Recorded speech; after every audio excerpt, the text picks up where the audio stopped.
Baik, terima kasih Pak Kiai. Silakan ada yang mau bertanya, kita minta 2 orang dulu dari teman-teman pelawak dulu. Ya, nampaknya muka lagi banyak masalah. Silakan. Yang mau bertanya? Adek. Adek Jigo. Bismillahirrahmanirrahim. Assalamualaikum warahmatullahi wabarakatuh. Terima kasih Ustadz. Kebetulan saya pribadi juga sebagai komedian Ustadz dan mewakili teman-teman semua, kakak-kakak, abang-abang semua.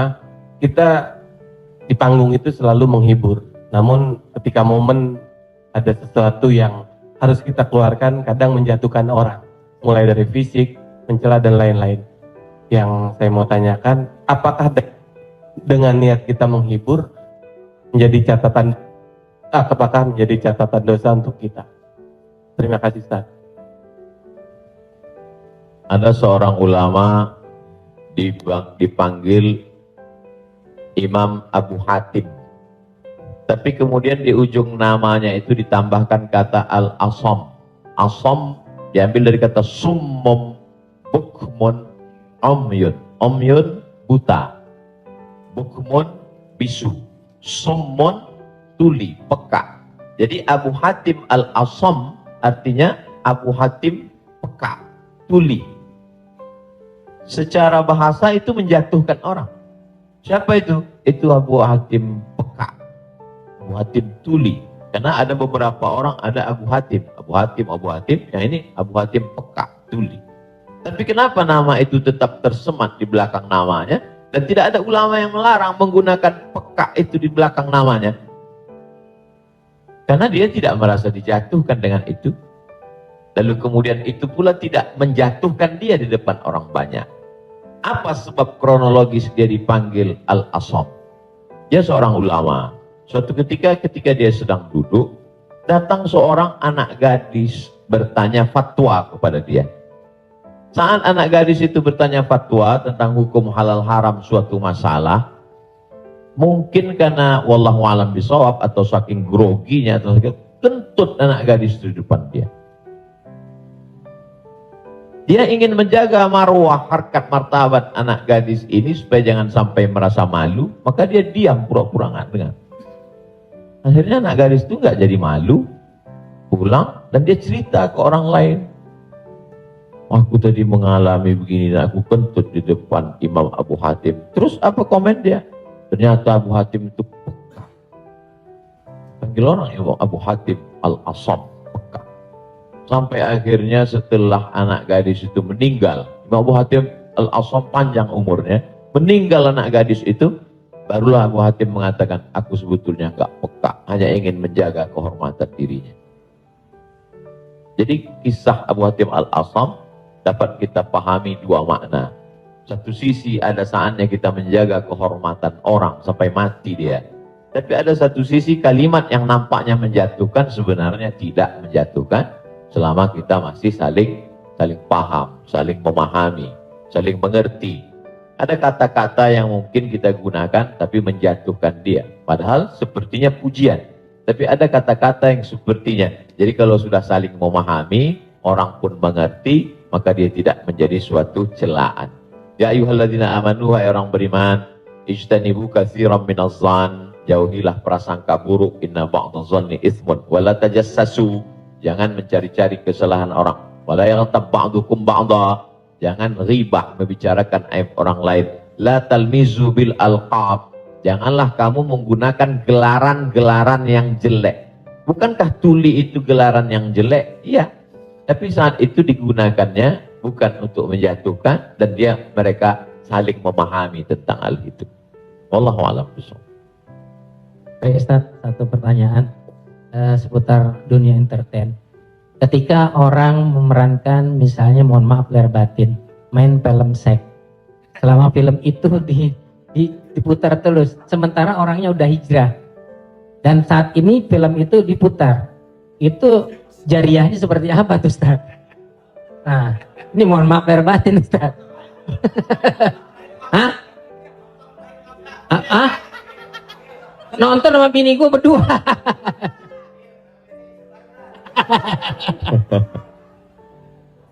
Man sanna fil islami sunnatan hasanatan, siapa yang membuat perbuatan yang baik, falahu ajruha, dia dapat pahalanya, wa ajru man amila biha, dan orang lain yang terinspirasi dengan itu. Jadi kalau Paski membuat rumah tahfiz, lalu kemudian komunitas-komunitas yang lain terinspirasi dengan itu, maka dapat pahala min ghairi an yanqusa min ujurihim syai'un. Pahala mereka tidak berkurang, sama-sama dapat 100 min ba'dih, setelah mati. Itu kalau yang baik. Bagaimana dengan yang tidak baik seperti yang tadi? Man sanna fil islami sunnatan sayyi'atan. Siapa yang membuat sesuatu yang tidak baik, falahu wizruha, dia dapat dosanya, wa wizru man amila biha, dan dosa orang lain yang melakukannya. Setiap ada terjadi pembunuhan di dunia ini, maka Kabil dapat royalti karena dia yang pertama kali melakukannya. Tapi Kabil tidak sempat taubat, tidak sempat hijrah. Jadi kalau ada yang sempat melakukan perbuatan jelek, dosa, saat dia taubat, dia buat konferensi pers. Saya sudah taubat, sudah mu'alaf kalau dia tidak Islam. Kalau dia sudah masuk Islam, saya sudah hijrah. Maka saya meminta kepada seluruh jamaah yang ada di dunia ini, yang masih menyimpan gambar, foto, video saya, tolonglah kalian delete, dan saya minta ampun kepada Allah Subhanahu wa taala. Lebih daripada itu sudah di luar kuasa dia. La yukallifullahu nafsan illa wus'aha. Allah tidak membebani orang lebih daripada usahanya. Ada seorang hamba berpesan di zaman Nabi SAW, nanti kalau aku mati, maka bakarlah jasadku, lalu campakkan debunya ke laut. Kenapa? Karena aku takut bertemu dengan Allah Subhanahu wa taala atas segala dosa-dosa. Disampaikan kepada Allah Subhanahu wa taala. Kata Allah, aku ampuni hambaku itu karena masih ada rasa takut dalam hatinya. Makanya khotib naik ke atas mimbar, pesannya ittaqullah, takutlah kepada Allah. Kenapa kurban Habil diterima, kurban Kabil tidak diterima? La imbasatta ilayya yadaka litaqtulani. Andai kau ambil batu besar untuk kau timpakan ke atas kepalaku, kata Habil, ma ana bibasiti yadiya ilaika liaqtulak. Aku tidak akan membalas untuk membunuh wahai saudaraku. Kenapa? Inni akhafullah. Aku takut kepada Allah Subhanahu wa taala.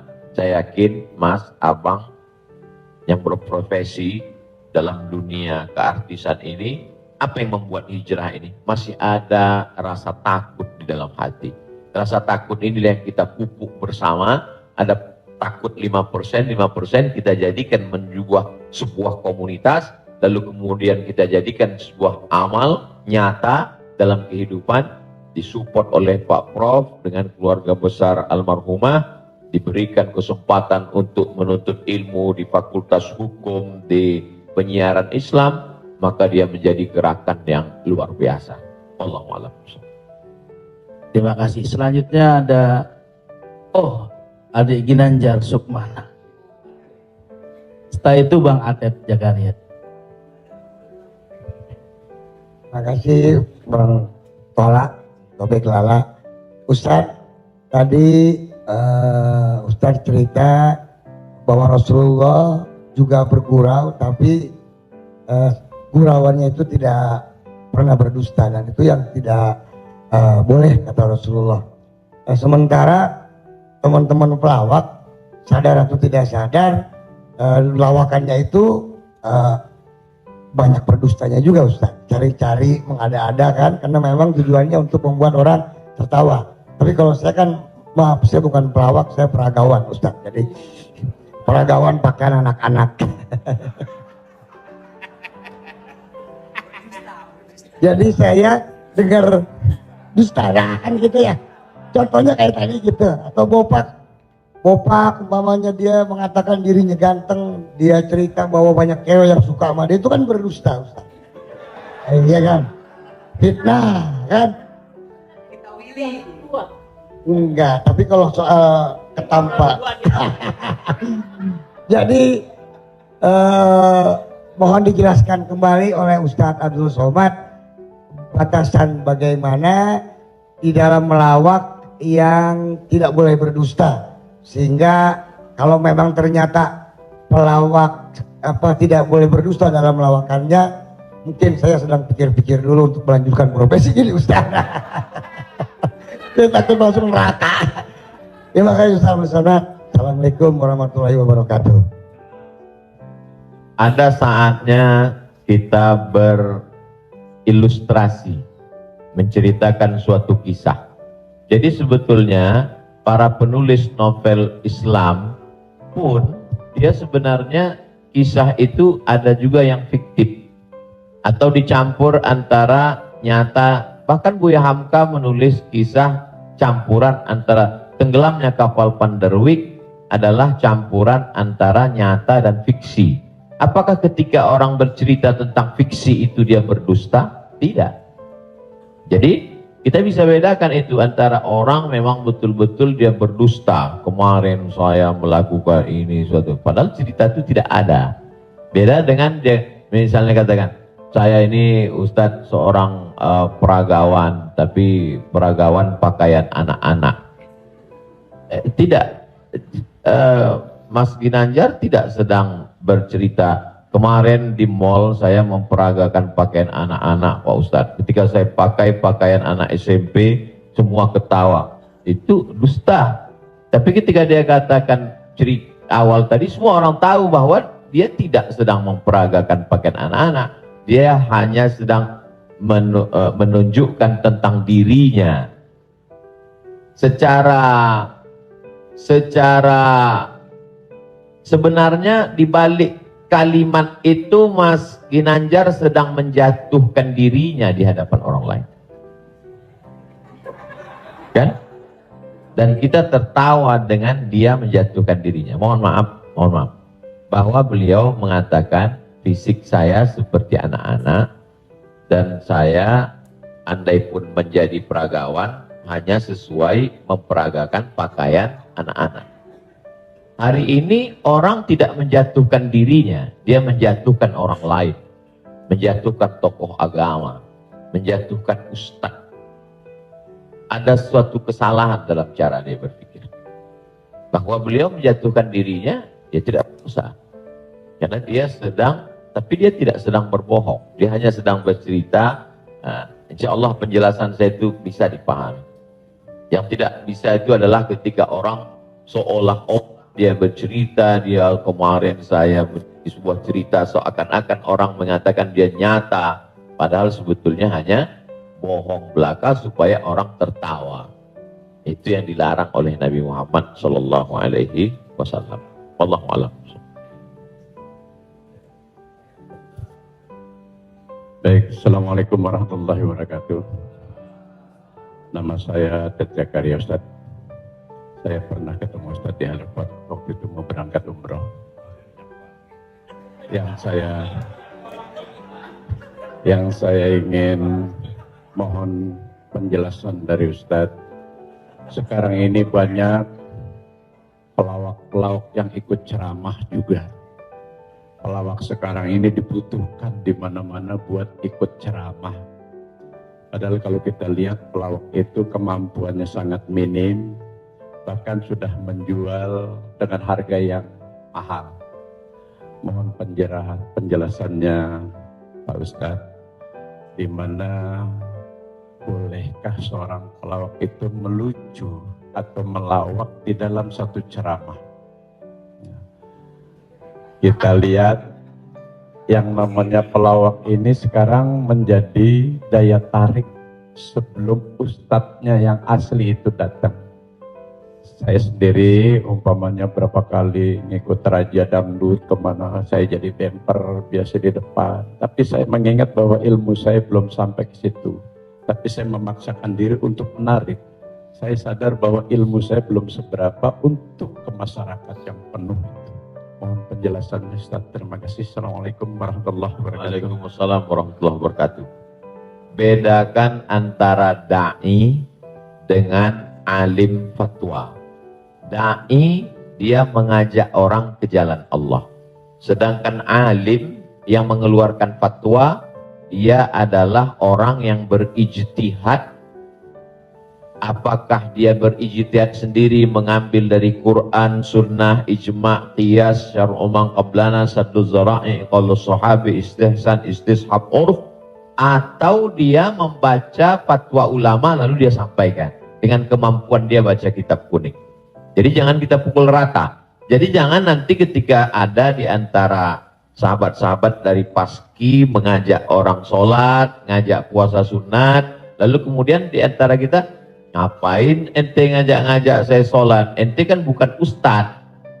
Padahal mengajak orang berbuat baik adalah kewajiban kita semua. Nahnu du'an qabla kulli syai'. Sebelum jadi apapun, tugas utama kita adalah mengajak orang berbuat baik. Kuntum khaira ummah, kalian umat yang terbaik. Kapan kita menjadi umat yang terbaik? 3. Ta'muruna bil ma'ruf, ajak orang buat baik. Wa tanhauna 'anil munkar, larang orang buat mungkar. Wa tu'minuna billah, beriman kepada Allah. Jadi kalau hanya sekedar ngajak orang sedekah, ngajak donasi buat rumah tahfiz, ngajak ngumpulin beras untuk santunan yatim fakir miskin, maka pelawak, boleh penyanyi, boleh polisi, boleh siapapun. Karena itu tugas sebagai seorang muslim, amar ma'ruf nahi mungkar. Yang tidak benar itu adalah ketika dia sudah dianggap sebagai ustadz dan ditanyakan suatu masalah dan dia terdesak, akhirnya dia bicara padahal dia tidak mengerti. La taqfu ma laisa laka bihi ilmun. Jangan kamu bicara pada sesuatu yang kamu tidak tahu. Inna sam'a, telinga, wal basar, mata, wal fuad, hati dan pikiran, kullu ulaika kana anhu mas'ula, kau akan disoal, kau akan ditanya, diminta pertanggungjawaban di hadapan Allah Subhanahu wa taala. Jadi kalau abang, mas diajak dalam acara dakwah sebagai pengantar supaya masyarakat mau mendengar, supaya ramai, hadirilah tablik akbar Ustadz Fulan bersama grup Paski untuk sebagai pengantar 5-10 menit, silakan. Tapi setelah itu nanti Ustadz bicara, pas tanya jawabnya serahkan ke Ustadz. Nah, jadi selama tidak, tetap kita menjaga. Jadi kalau diibaratkan rumah makan di airport, ini penyanyi, artis, Ustadz itu sama seperti yang memanggil penumpang supaya mau masuk ke rumah makan. Bapak Ibu Saudara sekalian yang mau perjalanan, silakan mampir ke tempat kami, silakan mampir ke rumah makan kami. Ini yang ngajak. Nanti setelah orang mampir masuk ke dalam, baru dia ketemu spesialisnya. Yang mau makan soto di sana, yang mau soto Medan di sana, yang mau soto Betawi di sana, yang mau bakso di sana. Begitu lebih kurang. Karena masyarakat kita belum sampai pada level ngaji. Masyarakat kita ini 3 level. Pertama, level 1 yang memang sudah ngaji sama para habaib, baca kitab kuning, serius, hatam dari A sampai Z. Ini memang gak perlu pakai pemanggil tadi. Yang kedua adalah level yang masih mau ke masjid, tapi juga tergantung SMS kemana ngajak. Ngaji oke, kesini pun oke. Ini yang level 2. Yang level 3, ngelihat masjid pun masih takut. Makanya saya kalau tablik akbar pengajian ke daerah itu saya bagi 3. Ada pengajian yang saya memang nggak mau di masjid, saya pengajiannya maunya di lapangan sepak bola, di stadion, supaya sampai ke grassroots. Ada level 3 yang belum mau ke masjid. Saya terus terang Ustadz, ke masjid ini trauma. Beberapa teman saya ke masjid meninggal. Nah, jadi yang level ini masih mau, masih bercampur. Jadi kalau ada orang yang ngejek, apa itu? Dakwah apa itu? Pengajian apa itu? Kenapa melibatkan artis? Ini salah satu cara. Jadi Wali Songo dulu, tidak bisa Wali Songo datang ujuk-ujuk langsung baca kitab kuning, nggak bisa. Makanya mereka buat sholawatan. Dia tahu tradisi orang Jawa pukul gending, pakai wayang. Maka dia buat cara wayang. Dia pakai wayang. Jadi sekarang kalau mampu buat film pendek atau melibatkan artis, video tanya jawab saya dengan pertanyaan yang sama, dengan jawaban yang sama, Tapi dengan pengantar artis berbeda viewernya. Yang ngasih tahu penonton. Ustadz coba Ustadz lihat ini. Ini dengan musyawarah sekian penontonnya. Tapi ketika Ustadz di masjid dengan jamaah sekian penontonnya. Artinya apa? Dakwah bisa sampai melalui lisan sahabat-sahabat kawan-kawan. Jadi pakai kesempatan ini untuk mengajak orang lebih banyak ke jalan Allah Subhanahu wa taala. Wallahu a'lam. Barakallah.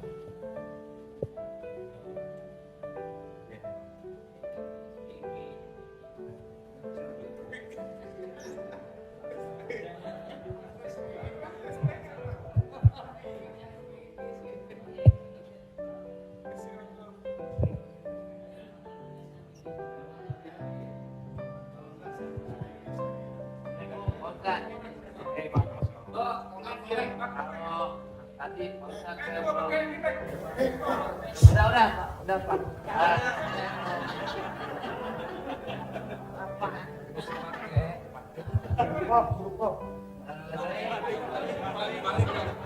Saya belum ya, saya belum paham yang tadi Pak Ustadz bilang apa wasaah pewasi. Oh, lo jangan nyampur. Agama lo beda lo. Wasaah beda. Ambil bercanda apa tadi. Pak Ustadz lupa ya, nanti saya jelasin lagi. Apa tadi? Wasaah. Gak tahu tak ujang adanya kali. Ya Pak Ustadz. Ya itu. Wasilah. Bukan. Wasaah atau wasiah? Wasalah mah habis dong. Ya? Sa'ah wasa'ah. Nah, itu Pak Ustadz. Sa'ah. Jadi ketika itu ucapan hadis Nabi. Ada seorang sahabat, dia datang menemui Nabi. Kenapa ketika kami duduk bersamamu ya Rasulullah di dalam Masjid Nabawi, di majelis ilmu, kami merasa dekat dengan Allah. Kami merasa takut kepada Allah. Tapi ketika kami pulang ke rumah, ketemu dengan anak istri bersenda gurau, kok rasanya beda. Lalu apa kata Nabi? Sa'ah wa sa'ah. Hidup ini ada masanya serius, ada masanya bercanda, ada masanya begini. Lau kuntum kama kuntum la safahatkumul malaikah. Seandainya kamu seperti itu terus, seperti saat berada denganku di hadapanku di masjid, tidak berubah-berubah, turun malaikat bersalaman dengan kamu, kata Nabi SAW. Jadi sahabat itu pun mengalami seperti yang kita alami dan kekhawatiran seperti kekhawatiran kita. Ketika kita duduk dengan Habib, dengan Ustadz di masjid, dengan Kiai, dengan Tuan Guru, terasa begitu full iman. Tapi begitu pulang ke rumah, kok begitu ya? Rasa yang kita rasakan sekarang dirasakan juga sahabat Nabi dulu, dan mereka tanya, kata Nabi nggak salah. Karena hidup ini ada sa'ah wa sa'ah. Sa'ah artinya bahasa Indonesianya saat. Semua ada saatnya, semua ada masanya. Selama tidak kita katakan, kamu kok mabuk kemarin? Semua ada saatnya. Ada saatnya mabuk, ada Allah. Terima kasih Pak Ustadz. Paham ya? Enggak, ya, paham dong.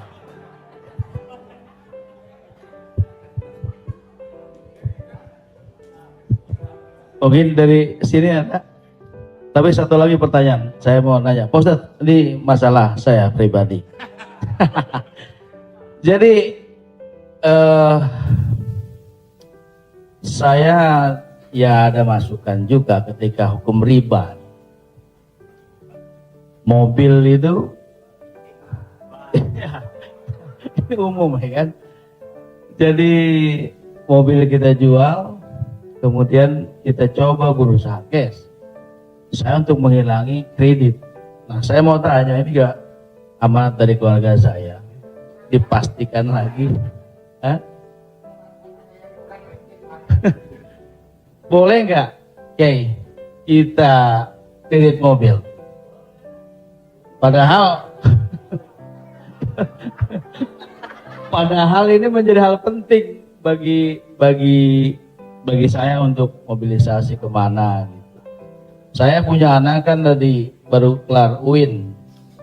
Jadi ini saya lagi diceramain gitu. Papa sudahlah Pak jual, Pak. Kita nggak usah dulu, lillahi ta'ala aja. Ya saya bilang ini lillahi ta'ala agak susah nak, saya bilang gitu. Tapi ini real, saya jual, saya mencoba untuk beli cash, nungguin cash lama. Jadi jangan suka buka aib orang, Mbak.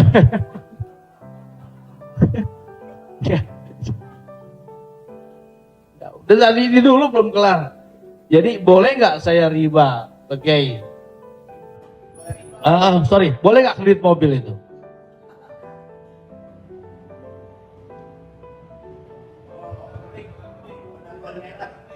Alhamdulillah CRP jadi baru gue. Buka Google, ada tulisan saya di situ. Nanti Bapak, Ibu, Abang, Mas share ke teman-teman. Buka Google, tulis di situ Somad Morocco, SOMADMOROCCO, Somad Morocco, SOMADMOROCCO, Somad Morocco, spasi kredit, sudah, enter. Somad Morocco spasi kredit, tulisan yang paling atas kredit, ada tanda tanya. Di situ jawaban. Saya sudah tulis tentang masalah kredit ini.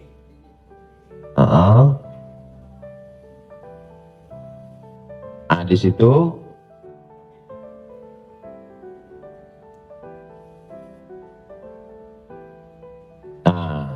bisa dibaca. Ada terjemah Mas Komeng, terjemah di bawah, terjemah di bawah. Majma' Al-Fiqih Islami membolehkan jual beli dengan tempo. Membolehkan jual beli dengan tempo, jangka waktu _kredit pada konferensi ke-6 yang dilaksanakan di Jeddah pada tahun 1990 dalam keputusan tersebut. Jadi jual beli dengan tempo kredit itu boleh. Bawah, ini penjelasannya. Yang bawah langsung bahasa ke jawaban. Jual beli kredit itu tidak ada keberatan di dalamnya, boleh jika waktu dan tambahannya diketahui.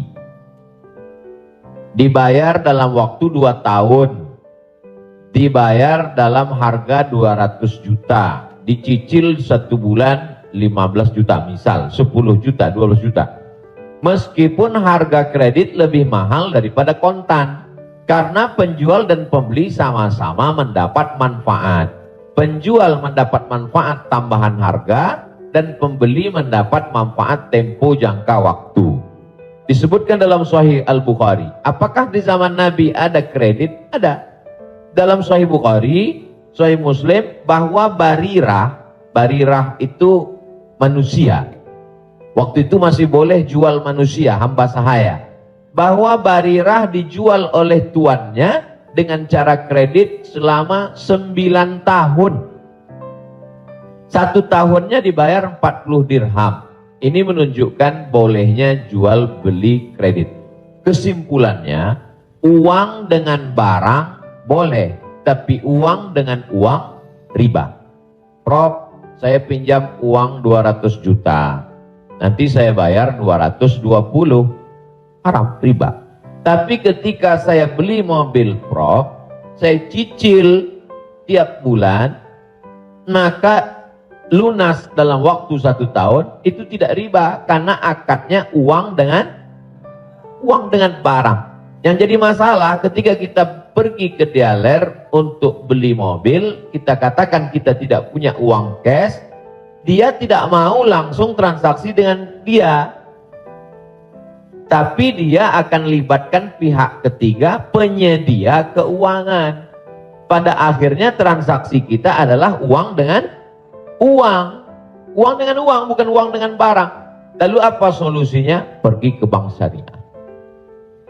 Kenapa di bank syariah uang dengan barang? Assalamualaikum, waalaikumsalam.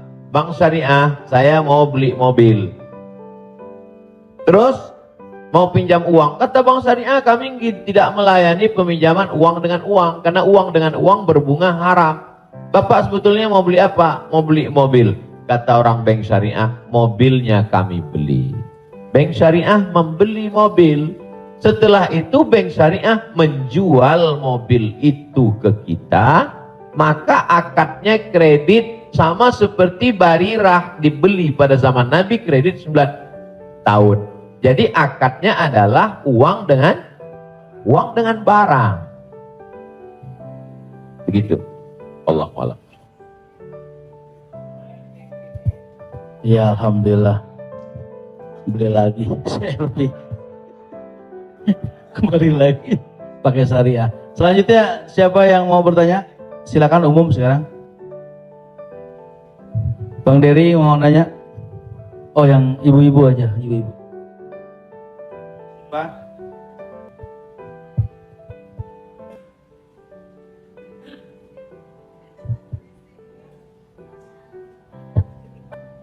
Jadi Ustadz, mohon maaf Ustadz, tadi di garis bawahin lagi. Jadi artinya leasingnya yang nggak boleh ya Ustadz. Misalnya kita beli kepada dealer mobil, kita bercicil kepada yang punya dealernya boleh. Tapi kalau kita minta dari kayak sekarang banyak perusahaan-perusahaan leasing itu yang tidak boleh. Maksudnya itu Ustadz. Ketika saya mau beli mobil, saya tidak punya uang cash. Iya.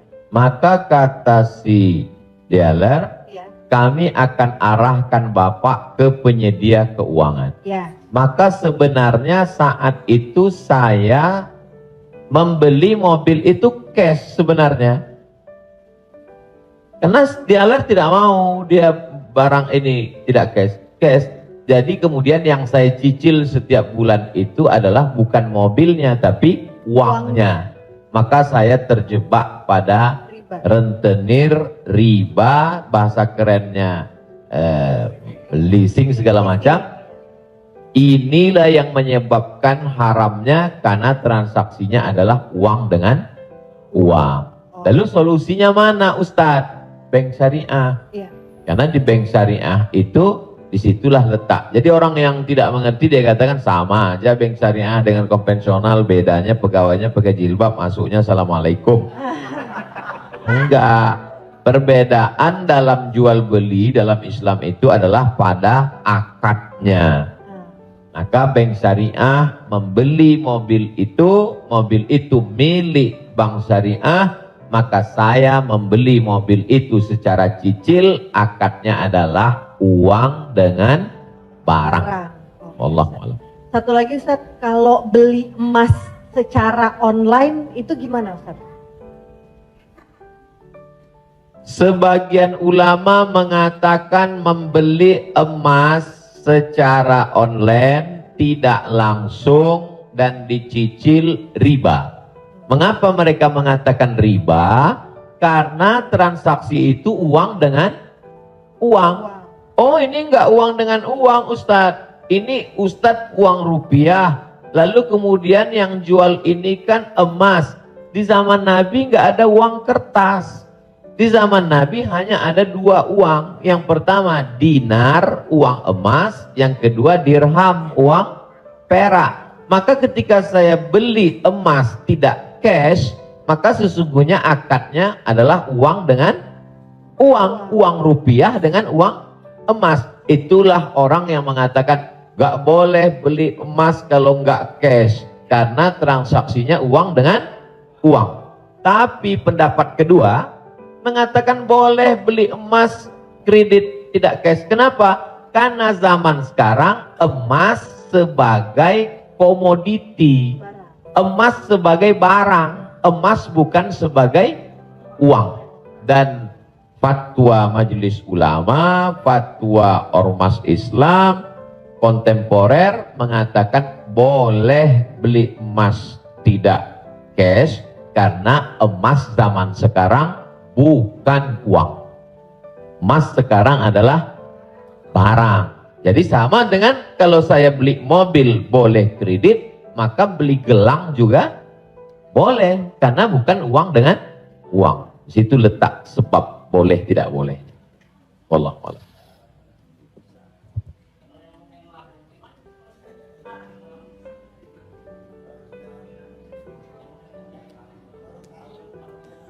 Yang sudah banyak-banyak taubat nasuha, sholat sunat, istighfar. Kalau sedang dalam proses, bisa dibom, ada aset yang bisa dijual untuk ngebom supaya selesai, jual lah. Tapi kalau ini aset pokok, tidak boleh jual rumah, karena rumah pokok, sama seperti makan. Ini kalau saya jual aset ini, saya bom meledak semua Ustaz. Ini Hiroshima, Nagasaki hancur semua. Maka nggak boleh. Azam tekad dalam hati, saya mencari nafkah, saya lunasi sampai habis, nanti setelah ini saya tobat, berhenti. Tapi kalau bisa jual satu petak ini, lalu ditutup ini, lakukanlah. Untuk melepaskan diri dari riba. Karena riba itu 5 ancamannya. Yang pertama, alladzina ya'kuluna riba la yaqumuna illa kama yaqumul ladzi yatakhabbathu syaitanu minal mas. Orang yang makan riba nanti bangun bangkit dari kubur ketika di padang mahsyar seperti orang kerasukan setan. Yang kedua, ayyuma lahmin nabata min haramin fannaru aula bih. Setiap daging di badan tumbuh dari yang haram, maka tempatnya api neraka jahanam. Yang ketiga, orang kalau dia makan haram, maka doanya tidak dikabulkan Allah. Mat'amuhu haram, makanannya haram. Mashrabuhu haram, minumannya haram. Malbasuhu haram, pakaiannya haram. Wa ghuziya bil haram, dia diberi makanan haram. Anna yustajabulah, apakah mungkin doanya dikabulkan Allah? Yang ketiga, yang keempat, nasiyatin kazibatin khati'ah. Ubun-ubun, penipu, pembohong, pelaku dosa. Padahal yang berdosa itu tangan, yang berdosa itu mulut. Kenapa dikatakan ubun-ubun? Karena ternyata ada otak bagian depan yang selalu kita usap ketika sedang wudu. Disitulah pemikir. Otak ini berpikir ketika dia dapat semprotan darah. Darah itu menyembur dari jantung. Darah itu dari makanan.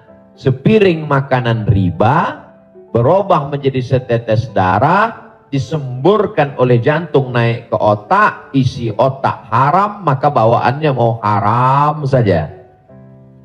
Gara-gara riba.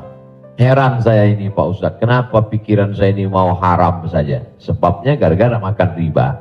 Yang terakhir, yang kelima adalah tidak ada keberkahan. Hidup ini yang kita cari berkahnya.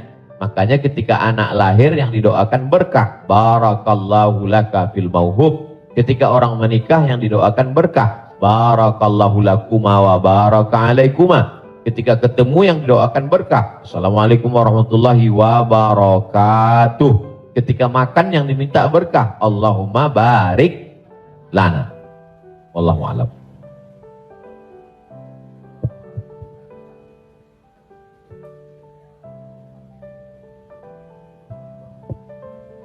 Transaksi uang dengan uang boleh dengan syarat yadan biadin, langsung cash. Maka ketika sampai di Makkah, saya keluarkan uang rupiah, saya katakan saya mau beli rial, langsung cash, boleh. Begitu juga membeli dolar. Saya sampai ke Maroko, saya beli dirham. Maka pemerintah Saudi Arabia tidak akan bisa mengizinkan buka money changer, uang, pertukaran uang ini kalau tidak ada fatwa dari ulama. Mereka amat sangat ketat. Jadi boleh tukar ini selama dia langsung dan cash di tempat itu, langsung jadi. Wallahu a'lam. Ustaz, saya Assalamualaikum. Ustaz, saya mau nanya Ustaz, berkaitan dengan kredit tadi, ada juga selain kredit namanya gadai Ustaz. Gadai, tahu gadai Ustaz ya? Kalau nggak tahu terus saya jelasin. Biasanya sekarang, zaman sekarang gini Ustaz, orang punya kendaraan, kemudian karena nggak punya uang digadaikan mobilnya misalnya sama orang itu termasuk itu riba atau gimana? Kalau gade seperti itu. Imam yang paling tua di antara imam yang 4 itu namanya Imam Hanafi. Meninggal tahun 150 Hijrah. Suatu ketika dia berdiri di depan rumah orang. Dia ada panas terik, dia berdiri di depan rumah orang. Padahal di depan rumah itu ada atapnya dan ada pohon kayu. Lalu orang bertanya kepada Imam Hanafi, Imam Hanafi, kenapa kamu tidak mau berlindung di bawah atap yang punya rumah itu? Dan kenapa kamu tidak mau berlindung di bawah pohon kayu? Kan lebih baik berlindung daripada kena panas. Apa kata dia? Saya meminjamkan uang pada orang ini dengan sistem gadai. Maka saya tidak mau mengambil keuntungan dari dia. Ayyuma lahmin kullu qardin jarra naf'an fahuwa riba. Setiap gadai pinjaman kalau kita ambil manfaat maka itu berarti riba. Tidak mau bernaung di bawah atap rumahnya karena itu dianggap sebagai manfaat. Jadi manfaat tidak hanya sebagai uang tapi juga manfaat sampai sekecil itu dia menjaga dirinya. Jadi gadai dalam Islam hukumnya boleh, tapi jangan ambil manfaat dari gadai. Yang terjadi sekarang adalah orang mengambil manfaat dari gadai.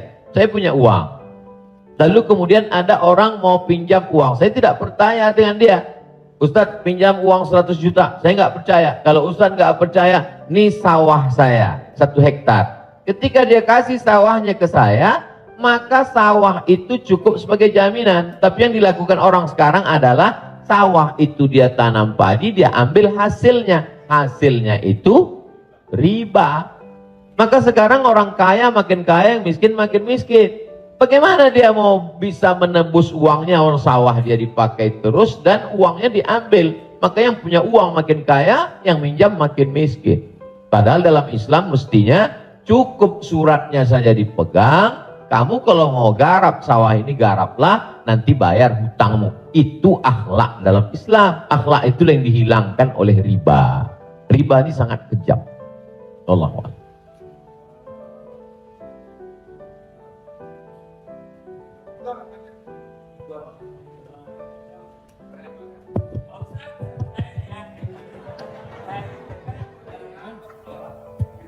Pak Ustadz, Assalamualaikum.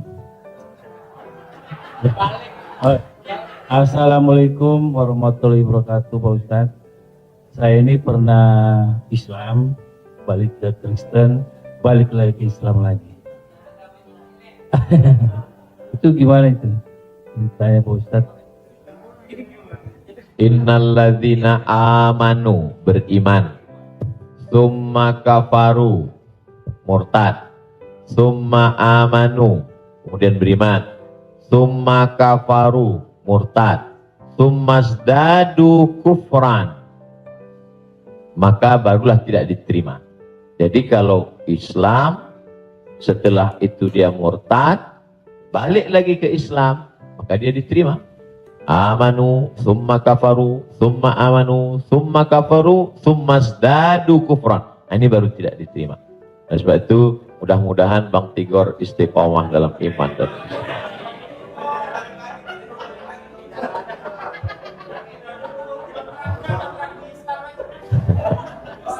Agama lu kayak angkos balik.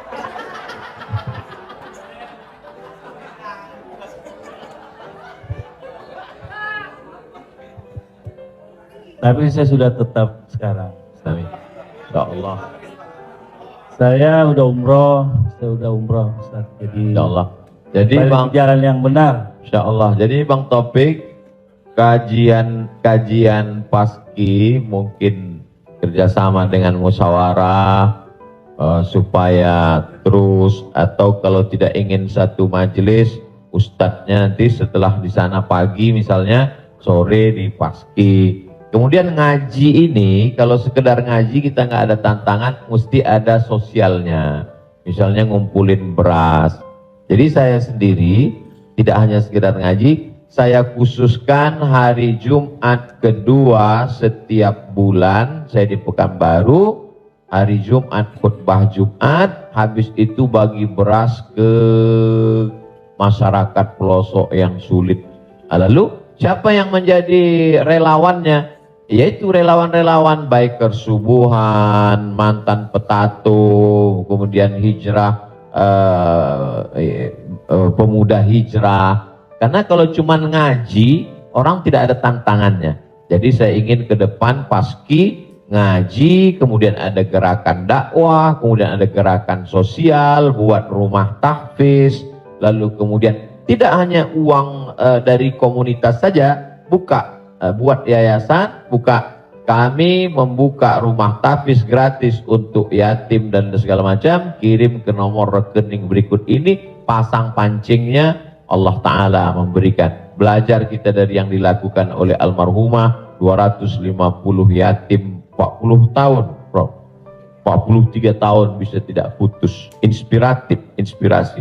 Jadi kalau mau, maka kita bisa ikuti jejak. Sehingga kita, jadi kelanjutan itu, maka Bang Tigor dan abang yang lain, dia akan terpacu terus untuk datang setiap kajian pekanan, lalu kemudian memperbaiki tahsin bacaan Qur'annya, lalu kemudian meluruskan kajiannya, kemudian ada konsultasi dengan ustadz, tanya jawab dan lain sebagainya. Wallahu a'lam.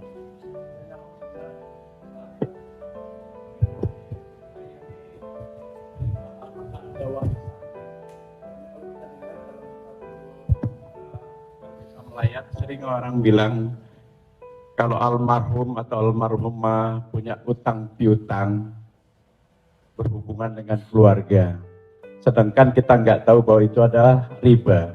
Apakah termasuk warisan itu? Dosanya. Terima kasih. Tidak boleh harta warisan dibagi sebelum dilakukan dua hal. Yang pertama, mim ba'di wasiyatin, keluarkan wasiat. Wasiat hanya sepertiga total harta. Jadi kalau dalam surat wasiatnya, aku wasiatkan ruko ini untuk sekolah tahfiz. Total harga ruko 1 miliar. Sedangkan harta dia cuma 2 miliar. Maka yang jatuh menjadi wasiat hanya 666 juta. Sedangkan sisanya dibagi kepada ahli waris. Pertama, keluarkan wasiat, sepertiga paling banyak. Setelah keluar wasiat, mim ba'di wasiyatin yusa biha au dain. Dain, bayarkan hutangnya. Jadi kalau ada orang meninggal, hutangnya dibayarkan dari harta warisan. Jadi kalau harta warisan habis, apakah anak wajib membayarkan hutang bapaknya? Tidak. Anak hanya wajib membayarkan hutang almarhum dari harta yang dia tinggalkan. Adapun kalau si anak mau berbakti kepada orang tuanya, dia bayarkan, baik, tapi dia tidak punya kewajiban, dia bayarkan dari harta dirinya sendiri. Jadi makanya kadang kita baca, jangan beli ruko ini bermasalah. Di mana letak masalahnya? Karena ruko itu dibagi sebelum hutang dibayar. Muncul masalah. Sebetulnya ruko itu bukan milik anak-anaknya, tapi milik piutang, milik orang yang dulu pernah dipinjam uangnya. Dua, keluarkan, baru bagi harta warisan. Allahumma.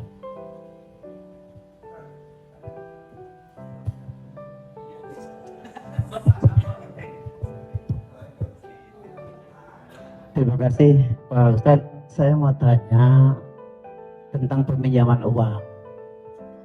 Saya misalnya meminjamkan uang kepada seseorang, tapi dia nggak mau ganti. Nah, terus kita nggak mau nagih karena takut menjadi sebuah permusuhan. Kan ada peribahasa memberikan pinjaman hutang itu sama juga menanamkan musuh. Nah, bagaimana hukumnya? Apakah ini harus ditagih sama kita ataukah dibiarkan? Terima kasih Pak Ustadz. Assalamualaikum warahmatullahi wabarakatuh. Waalaikumsalam. Ayat yang paling panjang dalam Al-Quran, satu halaman penuh, Al-Baqarah 282. Bukan tentang haji, bukan tentang puasa, tapi tentang perjanjian hutang piutang.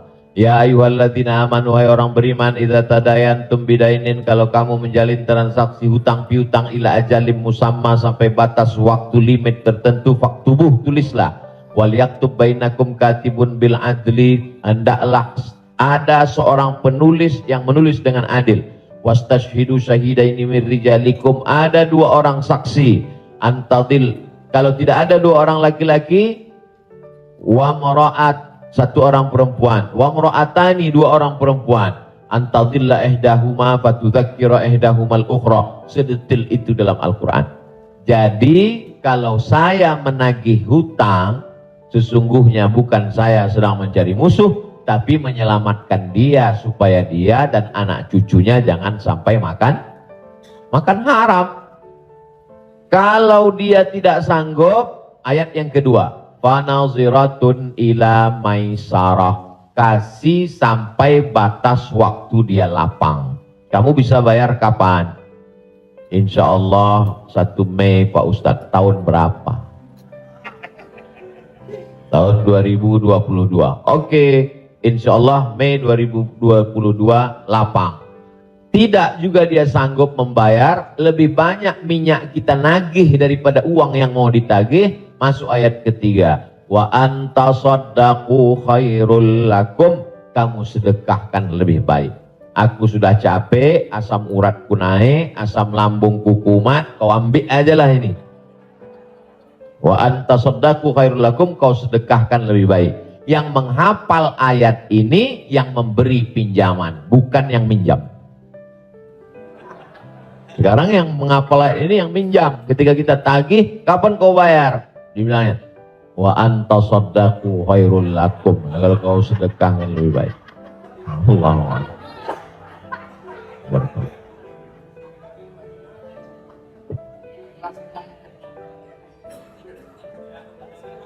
Ada yang nanya lagi?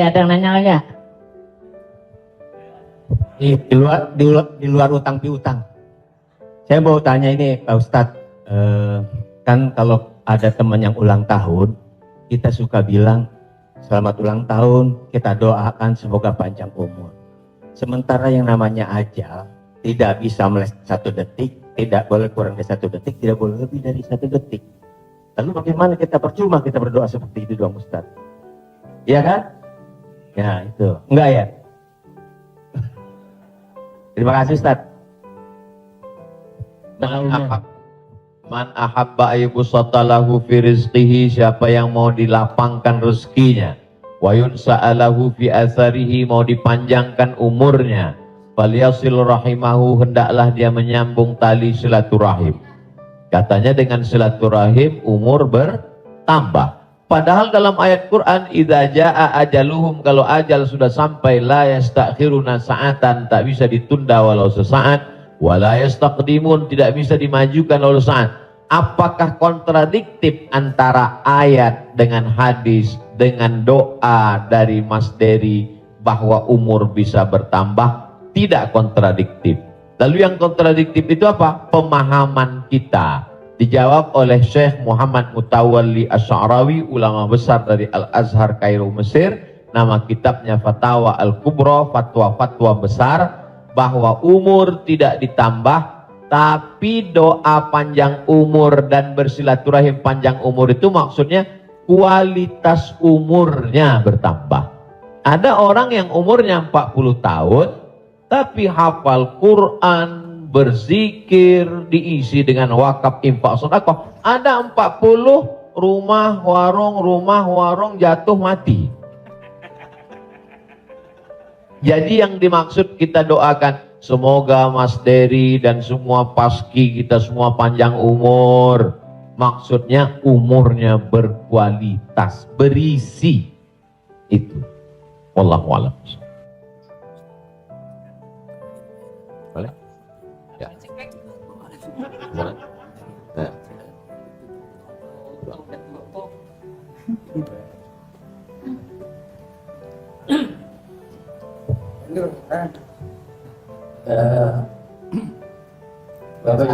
bahagia karena pakai dengan capek besok mau ke Riau, pulang kampung. Jadi kita ikut. Biayanya ada ragu. Jadi ya alhamdulillah sudah dicukupkan untuk pertanyaan. Nanti kalau yang mau bertanya tulis aja surat, langsung kirim ke Bopak. Biar Bopak yang kirim ke Kang Somad. Baik Bapak Ibu yang berbahagia, alhamdulillah kita sudah mendapat pencerahan. Mudah-mudahan ini menjadi langkah awal kita untuk mendekati agama kita dengan bijak tentunya. Semoga Allah memberikan kecerdasan kepada kita. Di sisa umur kita ini mudah-mudahan menjadi orang yang bermanfaat buat diri dan agama secara bangsa. Amin. Pak Kiai, kita mohon untuk memberi doa untuk acara ini. Terima kasih. Astaghfirullahaladzim, astaghfirullahaladzim, astaghfirullahaladzim, alladzi la ilaha illa huwal hayyul qayyum wa atubu ilaih. A'udzu billahi minasyaitonir rajim. Bismillahirrahmanirrahim. Alhamdulillahirabbil alamin, arrahmanir rahim, maliki yaumiddin. Iyyaka na'budu wa iyyaka nasta'in. Ihdinas siratal mustaqim, siratal ladzina an'amta 'alaihim ghairil maghdubi 'alaihim waladdallin. Amin. Allahumma shalli 'ala sayidina Muhammad wa 'ala ali sayidina Muhammad. Allahumma 'allimna ma yanfa'una, ajarkan kepada kami ilmu yang bermanfaat ya Allah. Wanfa'na bima 'allamtana, yang sudah kami pelajari malam ini jadikan dia menjadi amal saleh ya Allah. Allahumma faqihna fid din, dalamkan ilmu agama kami. Wa 'allimna ta'wil, ajarkan kami pemahaman Al-Qur'an yang benar. Ya muqallibal qulub, engkau yang membolak-balikkan hati, tsabbit qulubana, kokohkan hati kami ala dinik, dalam agamamu, ala ta'atik, dalam ketaatan kepadamu. Allahumma a'inna, tolong kami, ala zikrika, supaya hati kami senantiasa berzikir mengingatmu, wa syukrika, selalu bersyukur kepadamu, wa husni ibadatik, selalu beribadah dengan ibadah yang terbaik. La tada'lana dzamban illa ghafartah, wa la aiban illa satarta. Aib cacat kami banyak, tutupi dari hadapan manusia dan tutupi pula ketika kami menghadapmu nanti ya Allah. Wala maridhan illa syafaita, ada saudara kami yang sakit, angkat penyakitnya, sehatkan ya Allah. Wala mayitan illa rahimta, yang sudah meninggal dunia mendahului kami, lapangkan kuburnya ya Allah. Wala hajatan min hawaijid dunya wal akhirati laka ridha walana fiha salah, segala hajat dunia, hajat akhirat baik bagi kami dan engkau ridha, illa qadaitaha wa yassartaha, mudahkanlah ya Allah. Rabbana hablana minas salihin, jadikan anak kami anak-anak yang soleh dan solehah, min huffazil Quran wal hafizat, bukakan pintu hati mereka untuk menjadi penghafal Al-Quran. Minal mujahidina fi sabilika bi amwalihim wa anfusihim, mereka akan menolong agamamu dengan harta, nyawa dan kekuasaan yang kau titipkan di tangan mereka. Allahumma khtim lana bi husnil khatimah, tutup umur kami dengan husnul khatimah. Allahumma ja'al akhira kalamina inda intihai ajalina, ketika ajal kami sampai, saat malaikat maut mencabut nyawa kami ingin kalimat terakhir yang keluar dari mulut kami, la ilaha illallah Muhammadur Rasulullah sallallahu alaihi wasallam.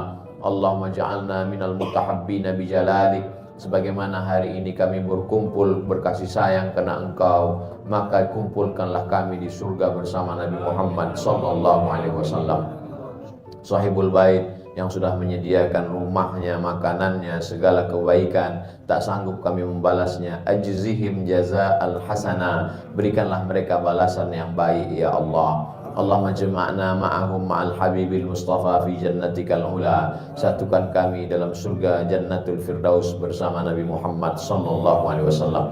Rabbana atina fid dunya hasanah wa fil akhirati hasanah wa qina adzabannar. Wa sallallahu ala sayyidina Muhammad wa ala alihi wa sahbihi wasallam, walhamdulillahi rabbil alamin. Taqabbalallahu minna wa minkum, taqabbal ya karim.